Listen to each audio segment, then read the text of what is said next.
Day 8. What went wrong? Or maybe we should talk about what went right.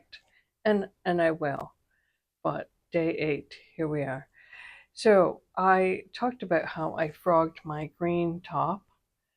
And the reason I frogged it, took it apart, and restarted it was because I got mixed up in one of the procedures, the knit and purl on the circular needles.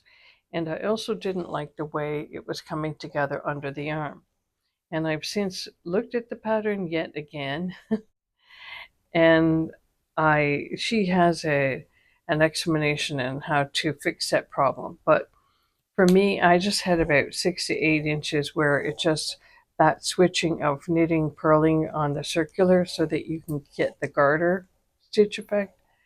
I missed that step in her writing in the pattern. So usually, when something goes wrong with computers, it's usually human error. Even though we might say, stupid computer, not working, I don't like this, but usually it's human error. And the same thing, I think, with knitting, is it's usually human error.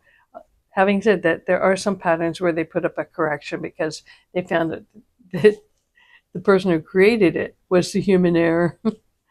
So anyway, I pulled it out and I'm redoing it. I actually saved this section from the back panel and picked up the stitches and did some increasing. So it's going to go like this. Hold on, my microphone is in the way, but it's going to go from my shoulder down and then shaping towards the underarm.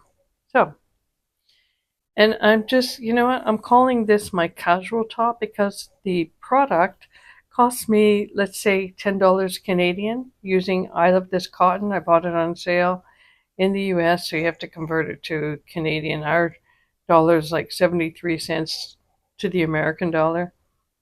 So we pay a bit more. And now, of course, there would be tariffs, and I'm not going to do that. But basically, this top is costing me like $10.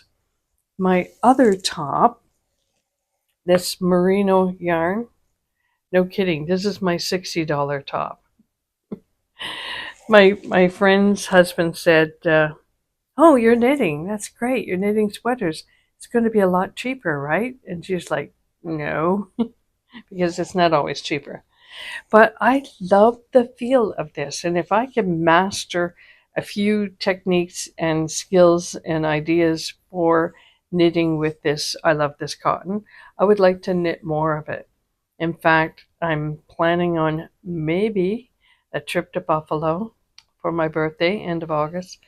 And I would just stack up with maybe $100 worth and pay the duty, the tariffs, whatever, just to bring this I love this cotton into my country because we don't have Hobby Lobbies. I love that place. Anyways, okay, so I'm making progress on this top, and I just want to share with you some of the pattern and explain and just comment on the pattern. It's a great pattern.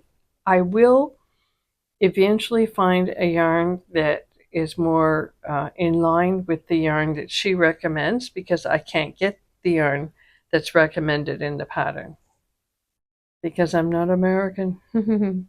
Anyway, so it's a lovely pattern, and one day I'm going to do it again, maybe with some, $26 a skein yarn.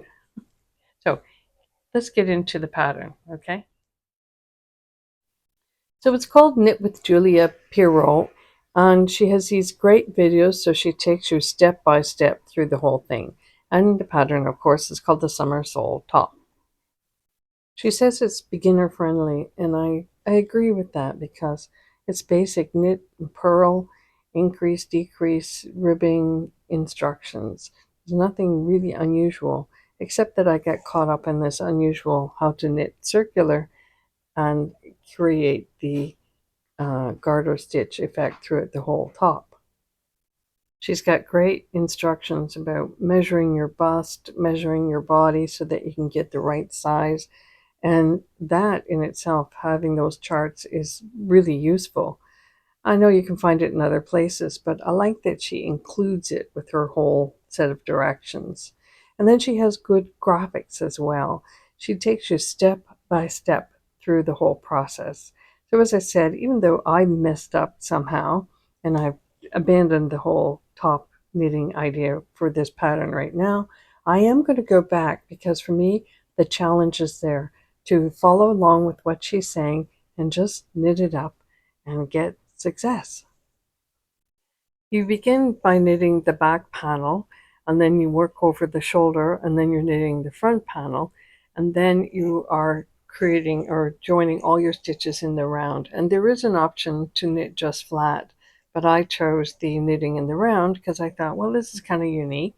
You were knitting one row in the round, and you're purling the next row, and you're creating the garter stitch.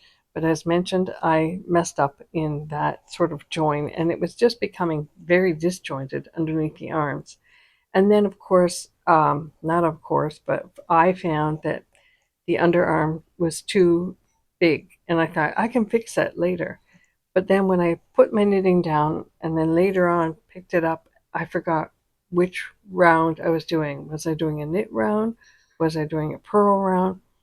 And then it just messed it up. So now I've taken it apart and I'm doing my own thing, which I will get some success on.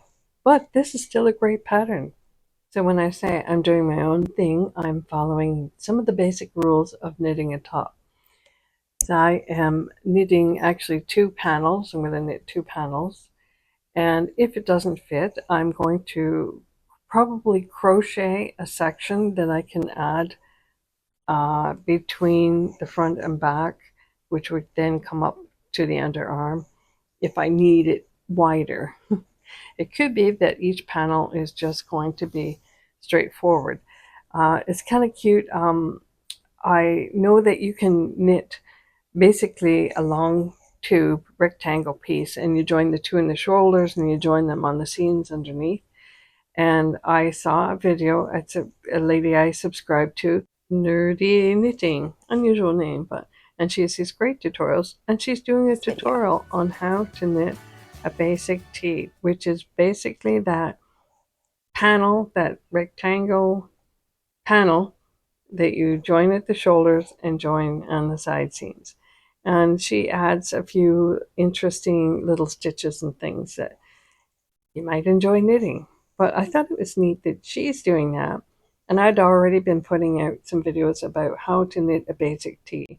And so that's what I'm following. I'm following that with my own instructions, my own idea with the green top, which I'm calling the casual green, and the bubblegum top. So stay tuned if you want to see what's happening and who wins, which top wins, who's going to be first.